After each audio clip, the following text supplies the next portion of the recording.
नमस्कार, मैं हूं मृत्युंजय कुमार झा और हमारा खास शो एफपीआई इन कमोडिटी के अच्छे दिन, इसमें आपका स्वागत है।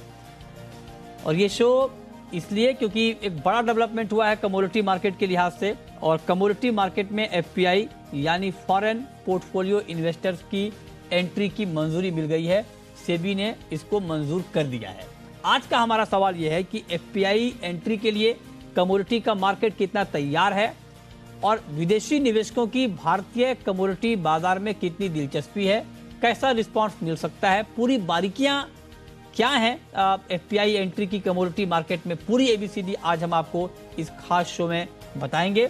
और इस पर चर्चा के लिए हमारे साथ मेहमानों का एक खास पैनल इस वक्त जुड़ रहा है, जिनसे हम डिटेल में एफपीआई के ऊपर बात करेंगे। हमारे साथ हैं डीके अग्रवाल साहब, चेयरमैन हैं एसएनसी इन्वेस्टमेंट्स के।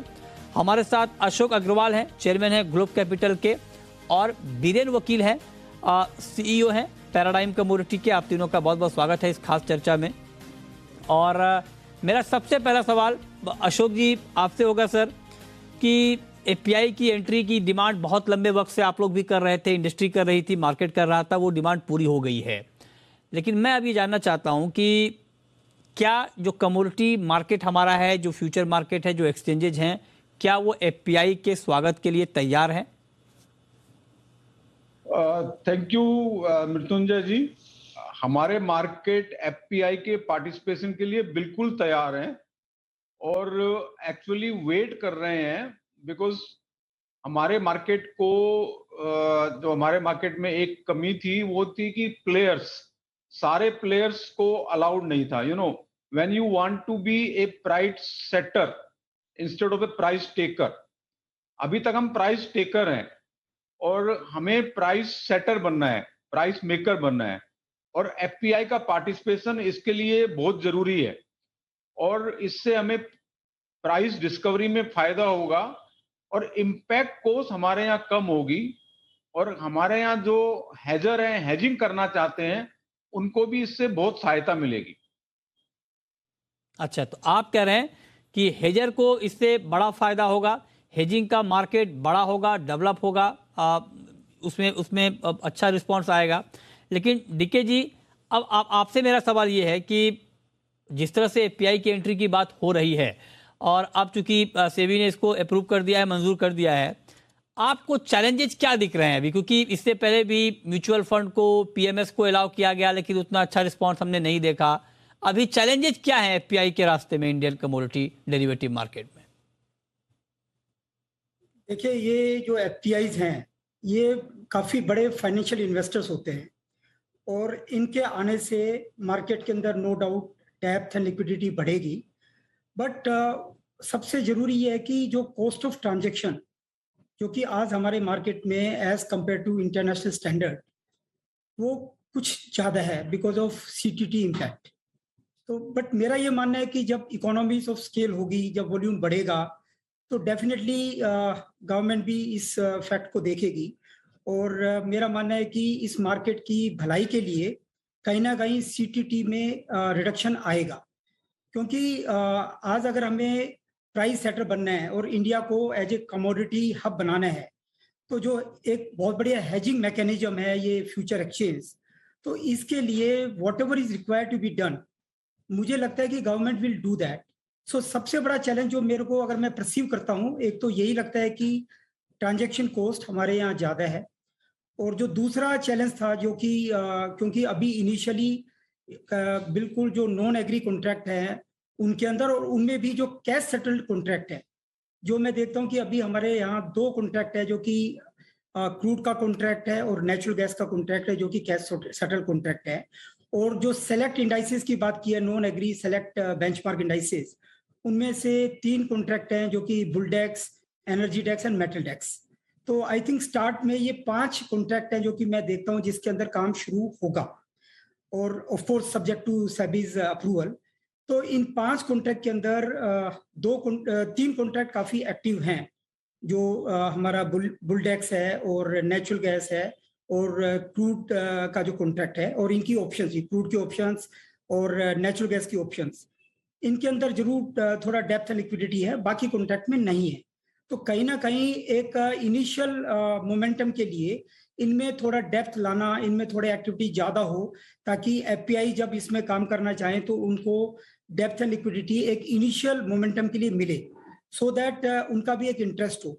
हमारे यहाँ 10,000 से ज्यादा एफपीआईज हैं, और अगर मैं मान के चलता हूँ कि इनिशियली अगर हम फर्स्ट ईयर के अंदर 5% भी एफपीआईज अगर इसमें पार्टिसिपेट करने लगते हैं, जो कि मेरा मानना है कि कोई बड़ी बात नहीं है, बल्कि कुछ लोग तो ये 10% से 15% तक की फिगर बोल रहे हैं। अगर ये इतने एफपीआईज भी इंडिया में आ जाते हैं तो जो एक डेप्थ एंड लिक्विडिटी मिलेगी, जो बिड एंड आस्क का जो स्प्रेड है कम होगा, मुझे लगता है कि एक कमोडिटी मार्केट के अंदर गेम चेंजर ये चीज हो सकती है। और हम तो इस कदम का बहुत ज्यादा स्वागत करते हैं। और जो एक अभी हमारे यहाँ जैसे शिपिंग जो ये एयरलाइंस कंपनीज हैं जो कि हेजिंग नहीं कर पा रही थी, और उनको यहाँ पर डेप्थ लिक्विडिटी नहीं मिलती थी, जितनी उनकी हेजिंग की क्वांटिटी है उस हिसाब से यहाँ ओपन इंटरेस्ट नहीं है। कुछ डेफिनेटली बाद में पोजीशन लिमिट्स का भी चैलेंज आएगा, बट वो बात की बात है। एक बार इनिशियल मोमेंटम के लिए मुझे लगता है कि ये एक बहुत अच्छा कदम है, और इसका डेफिनेटली इंडियन कमोडिटीज मार्केट को, इस पूरे इकोसिस्टम का बहुत बड़ा बेनिफिट होने वाला है। ठीक है, तो आप कह रहे हैं कि ये बहुत बड़ा कदम है कमोडिटी मार्केट के लिहाज से, लेकिन बीरेन जी आप तो डे टू डे मार्केट को ट्रैक करते हैं। आप जरा बताइए सर कि आपके हिसाब से क्या अभी फिजिबल है कि हाँ बहुत बड़े पैमाने पर एफपीआई आ जाएंगे कमोडिटी मार्केट में और ट्रेड करने लगेंगे, या आपको लगता है कि उसके लिए थोड़ा डिज़ाइन बदलना पड़ेगा, प्रोडक्ट की का जो डिज़ाइन है वो बदलना पड़ेगा और कुछ नए तरीके ढूंढने होंगे जिससे एफपीआई को हम अट्रैक्ट कर पाएं? जो मेरा आदरणीय कलीग ने जो कहा, सबसे पहले तो इम्पैक्ट कॉस्ट तो है, but deployment is big issue. के कहीं 2-4 हफ्तों पहले कहीं किसी से मेरी बात हो रही थी, तो जैसे एआईएफ है, ऑल्टरनेटिव इन्वेस्टमेंट फंड्स, यहाँ वो टेक ऑफ नहीं कर पाए। सपोज आज इवन 5-10 करोड़ तो अलग, 1 करोड़ भी कहाँ डिप्लॉय करना, तो डिप्लॉय करने की जगह ही नहीं है, वो डेप्थ इतनी शेलो है। तो फॉरेन एफपीआई अगर आएगा भी तो वो 100 लॉट, 500 लॉट, 1000 लॉट के लिए तो उनके पास इतने फंड है कि वो मिलियंस में ही बात करेंगे, वो बिलियन तो छोड़ो। तो सबसे पहले इतनी डिप्लॉयमेंट की जगह हम कैसे दे पाए। तो मैं ऐसा समझता हूँ कि गवर्नमेंट अगर वाकई में चाहती है इसका ग्रोथ, तो इसमें टेम्पररी टैक्स हॉलीडे ला देना चाहिए कि भाई 2 साल तक इसमें कोई टैक्स नहीं लगेगा। एक बार लिक्विडिटी ऑटोमेटिक होती है कि एक बार आएगी, फिर वो वर्चुअस साइकिल शुरू हो सकती है। फिर अगर एफपीआई ने थोड़ा भी लिक्विडिटी दिया तो मार्केट मेकर आएंगे, पीएमएस चलेगा, म्यूचुअल फंड्स चलेगा सब, बट फर्स्ट ट्रिगर वो होना चाहिए। और इतनी ट्रांजैक्शन कॉस्ट है यहाँ पे, अगर वो निकाल दे तो जॉबिंग मार्केट भी अगर डेवलप हो जाए तो भी लिक्विडिटी आ जाए, बट सरकार के हाथों में है वैसे, अदरवाइज सिर्फ अनाउंसमेंट से काम नहीं चलेगा। हाँ ठीक है, तो आप करेंगे कुछ और बूस्टर देना होगा ताकि उसका फायदा ग्राउंड के ऊपर मिल पाए। लेकिन अशोक जी एक बात मैं आपसे ये पूछना चाह रहा हूँ सर, जानना भी चाह रहा हूँ मैं कि अभी ये जो शुरुआत है वो कैश सेटल कॉन्ट्रैक्ट के साथ होगी और बाद में धीरे धीरे और भी कमोडिटीज के दायरे में आएंगे। अभी तो सिर्फ नॉन एग्री कमोडिटी में है और ये नॉन एग्री कमोडिटीज ग्लोबली भी ट्रेड होती हैं, तो एफपीआई फिर हमारे यहाँ ही क्यों आएंगे? अगर मान लीजिए यही प्रोडक्ट उनको किसी और मार्केट में मिल रहा है, सेम प्रोडक्ट सेम कमोडिटी, तो हमारे यहाँ आएंगे, इसके लिए अलग क्या है हमारे पास? देखिए इसमें सबसे पहले आर्बिट्रेजर्स आएंगे, क्योंकि इंटरनेशनल मार्केट और डोमेस्टिक मार्केट में काफी गैप रहता है प्राइसेस के अंदर। सो जो आर्बिट्रेजर्स हैं उनको it can be very rewarding. तो सबसे पहले जो एफपीआई हैं जो आर्बिट्रेज करते हैं या जिनके पास एक्सेस है, तो वो आएंगे और उनको बहुत बड़ा बेनिफिट होगा इससे। और क्योंकि ये कैश सेटल्ड है तो डिलीवरी का भी कोई इश्यू नहीं रहेगा। उसके बाद जब डिलीवरी शुरू होगी तो थोड़ा जीएसटी के कॉम्प्लिकेशंस आएंगे, because as per our current law GST registration is state wise. FPI को स्टेट वाइज रजिस्ट्रेशन लेना पड़ेगा, जो कि आज के दिन किसी ने नहीं लिया हुआ है। आज के दिन they have only one central registration, तो वो एक इश्यू आएगा. So that will need to be tackle once delivery contracts आते हैं. तो पर जब तक कैश सेटल्ड कॉन्ट्रैक्ट है तब तक इसके अंदर जो एफपीआई आर्बिट्रेज में है वो आएंगे. अच्छा, ठीक है, तो आप कह रहे हैं कि जो आर्बिट्रेज में है वो एफपीआई अभी आएंगे. लेकिन डीके जी, एक बात मैं आपसे ये पूछना चाहता हूं कि अगर मतलब अब तो चूंकि एफपीआई को आना ही है, ठीक है, देर सवेर रिस्पॉन्स एक अलग मसला है, कैसा मिलता है, कितनी भागीदारी बढ़ती है. कमोडिटी मार्केट में बड़े बदलाव क्या हो जाएंगे एफपीआई के आने के बाद? क्या सट्टेबाजी कम हो जाएगी, प्राइस डिस्कवरी बहुत बेहतर हो जाएगी? मतलब आपके हिसाब से 3-4 बड़ी बातें कमोडिटी मार्केट में, बड़े बदलाव क्या होने वाले हैं एफपीआई के आने के बाद?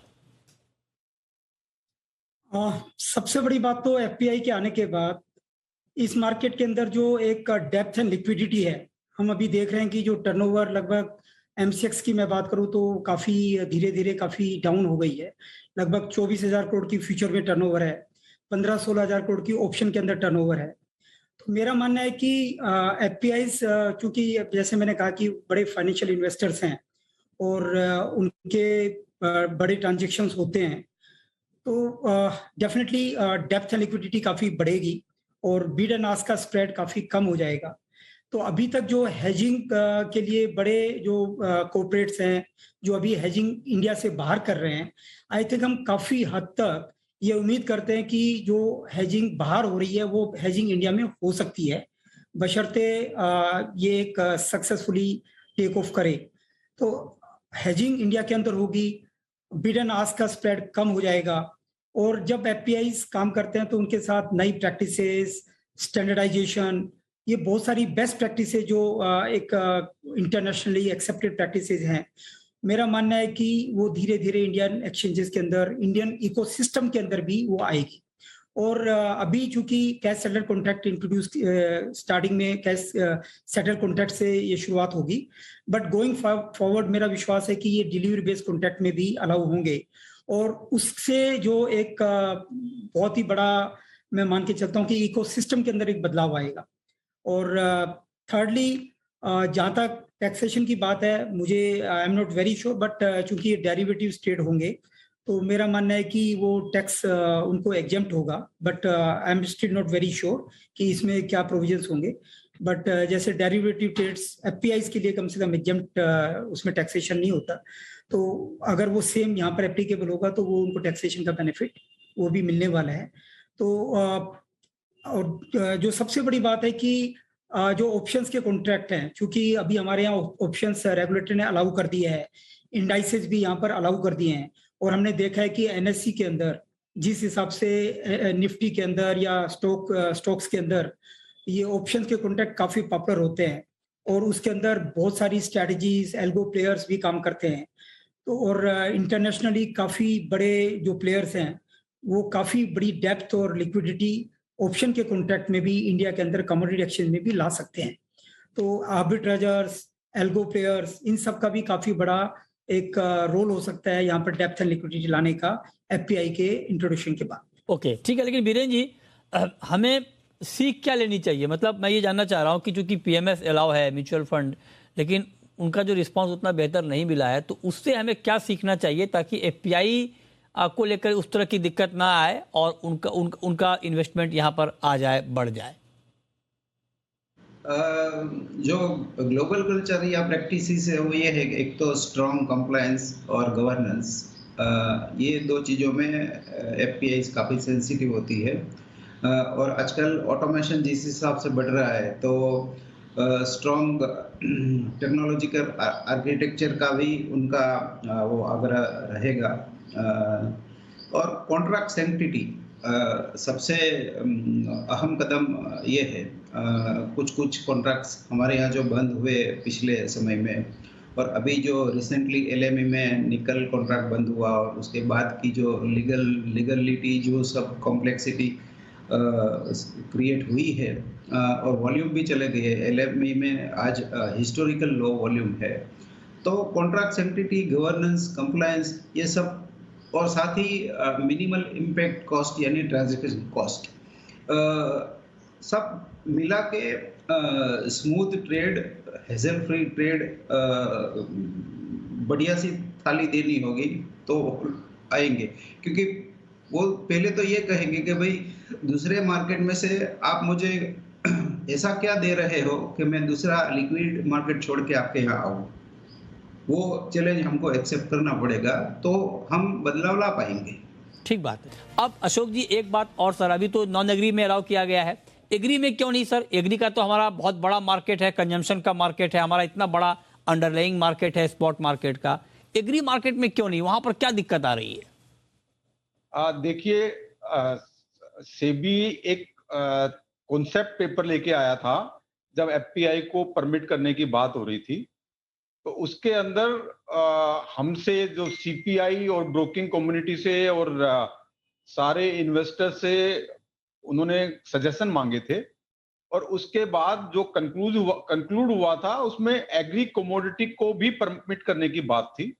लेकिन ये इनिशियल फेज है। एग्री कमोडिटीज में भी कमोडिटीज की कैटेगरी हैं। एक हो गया एसेंशियल कमोडिटीज, आई थिंक उनको परमिशन नहीं मिलेगी।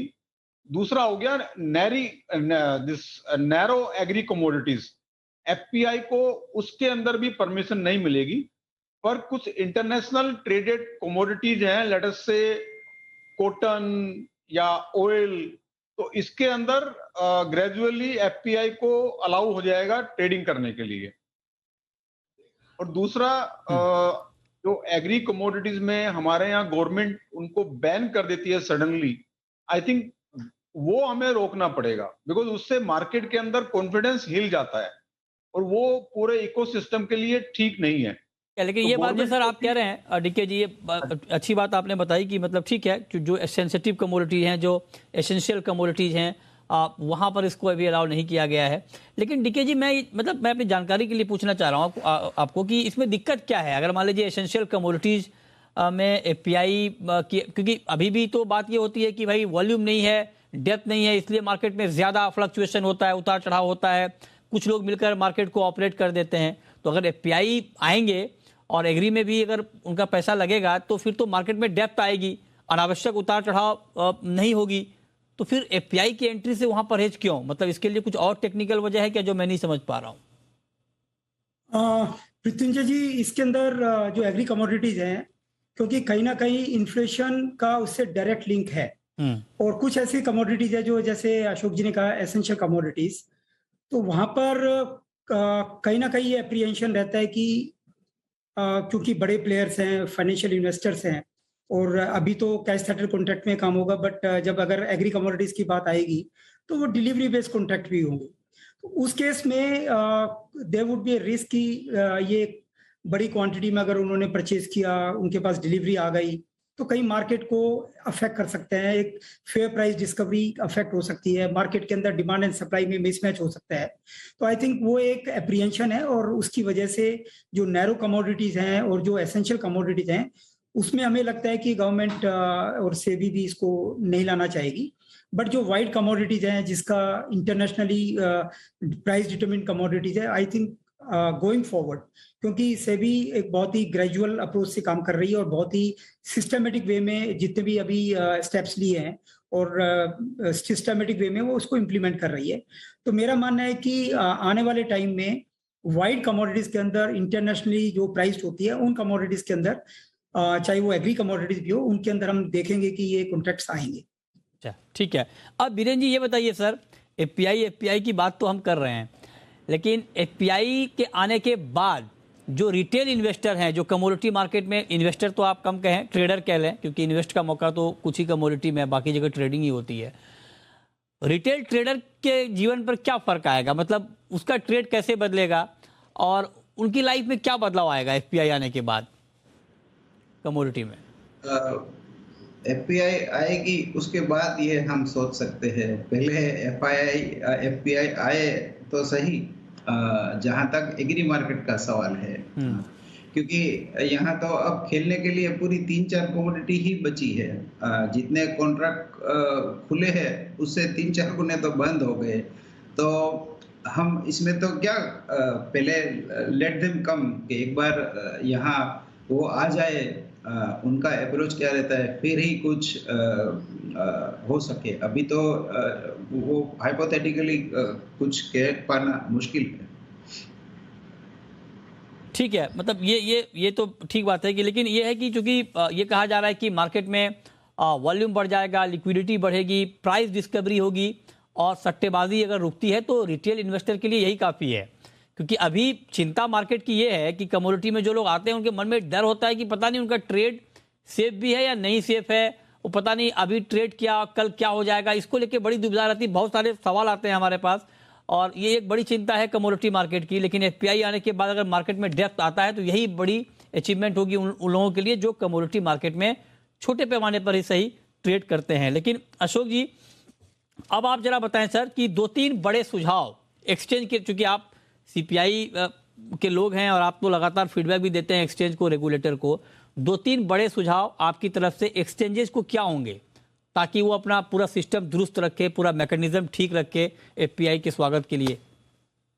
देखिए, एक तो जैसे हमने एफपीआई को परमिट कर दिया, आप सरप्राइज होंगे कि इंडिया के अंदर जो एनआरआई हैं उनको कमोडिटी में ट्रेडिंग अलाउड नहीं है। जब आप एफपीआई को अलाउ कर रहे हैं तो आपको एनआरआई जो कि हमारे इंडियंस हैं जो बाहर गए हैं और जिनको हम अट्रैक्ट करना चाहते हैं इंडिया में इन्वेस्टमेंट करने के लिए, हमें उनको भी अलाउ करना चाहिए, जो कि आज के दिन अलाउड नहीं है। दूसरा, जो इंडिया के अंदर कॉस्ट ऑफ ट्रांजैक्शन है, जो डीके जी ने कहा, और हम सीपीआई के अंदर भी गवर्नमेंट के पास काफी जा चुके हैं। आप देखिए, जब सीटीटी इंट्रोड्यूस हुआ था उससे पहले एमसीएक्स का जो वॉल्यूम था वो 70,000 करोड़ से ऊपर था और आज के दिन पूरी दुनिया में आई थिंक 2013-14 में ये सीटीटी इंट्रोड्यूस हुआ था। उसके बाद जो वॉल्यूम है 2013-14 से आज के दिन डबल से ट्रिपल हो गए हैं और इंडिया के अंदर एमसीएक्स के वॉल्यूम 50% रह गए हैं। तो वो सबसे बड़ा रीजन है कॉस्ट ऑफ ट्रांजैक्शन। तो वो भी हमें उस पर काम करना पड़ेगा, एक्सचेंजेस को, सेबी को और गवर्नमेंट को, कि कॉस्ट ऑफ ट्रांजैक्शन, हमारी जो कॉस्ट ऑफ ट्रांजैक्शन है one of the highest in the world है। अमेरिका में जो कॉस्ट ऑफ ट्रांजैक्शन है हमारे कॉस्ट ऑफ ट्रांजैक्शन से 1/3 से भी कम है। चाइना में है सर, कॉस्ट ऑफ ट्रांजैक्शन की बात आपने की डीके जी, बिल्कुल संक्षेप में, वक्त कम है सर। तो अभी जो हमारी जो कॉस्ट ऑफ ट्रांजैक्शन है, क्या इस पर कोई आपत्ति होगी एफआईएस को, मतलब एफपीआईस को आने में? वो डिमांड करेंगे कि कम हो, मतलब उनके लिए ये टैक्स कैसा है, कम है, ज्यादा है, क्या है, कम करना पड़ेगा? देखिए, डेफिनेटली कॉस्ट ऑफ ट्रांजैक्शन तो अभी ज्यादा है, बट साथ के साथ मैं ये भी बोलना चाहूंगा, क्योंकि अभी यहाँ पर आर्बिट्राज अपॉर्चुनिटीज भी बहुत ज्यादा है, मार्केट अभी काफी इम्परफेक्ट है, तो एफपीआईज के लिए काफी अट्रैक्टिव मार्केट होगा। और सेकेंडली, एक आपने पहले क्वेश्चन पूछा था कि क्या चेंजेस आएंगे एफपीआईज के आने से, तो मैं कुछ ऐड और करना चाहूंगा उसमें। अभी हमारे यहाँ फार मंथ के जो कॉन्ट्रैक्ट होते हैं उनमें लिक्विडिटी नहीं होती और एफपीआई जो है वो काफी जो फार मंथ में इवन 3 मंथ 6 मंथ के इस तरह के कॉन्ट्रैक्ट में भी काम करते हैं। तो एफपीआई के आने से ये भी बहुत बड़ा बेनिफिट हो सकता है कि एक लॉन्ग टर्म व्यू लेके चलते हैं वो, तो उनमें भी हम लिक्विडिटी देखें। और चूंकि वो बहुत ही सोफिस्टिकेटेड प्लेयर हैं, उनकी प्राइसिंग उनको करना आता है, ऑप्शंस की भी प्राइसिंग उनको करना आता है, तो काफी एफपीआईज जो कि आर्बिट्राज अपॉर्चुनिटीज देखते हैं और एल्गो ट्रेडिंग करते हैं, वो एज ए मार्केट मेकर का भी काम करते हैं, मेकर का काम करेंगे। ये एक बड़ी बात आपने बताई है और ये इस मार्केट को चाहिए भी, जो हमारा अभी कमोडिटी का मार्केट है उसके लिए बहुत जरूरी है कि मार्केट मेकिंग का काम भी ठीक तरीके से हो। बहुत शुक्रिया डीके जी आपका, अशोक जी आपका, बीरेन जी आपका हमारे साथ जुड़ने के लिए और बताने के लिए कि एफपीआई की एंट्री के बाद कमोडिटी मार्केट की तस्वीर किस तरह से बदलेगी, कितना फायदा कमोडिटी मार्केट का होगा। ये बड़ा गेम चेंजर कदम है कमोडिटी मार्केट के लिहाज से, बहुत लंबे वक्त से इसकी डिमांड हो रही थी, तो हम सब उम्मीद करते हैं कि इससे कमोडिटी मार्केट को एक बड़ा फायदा होगा।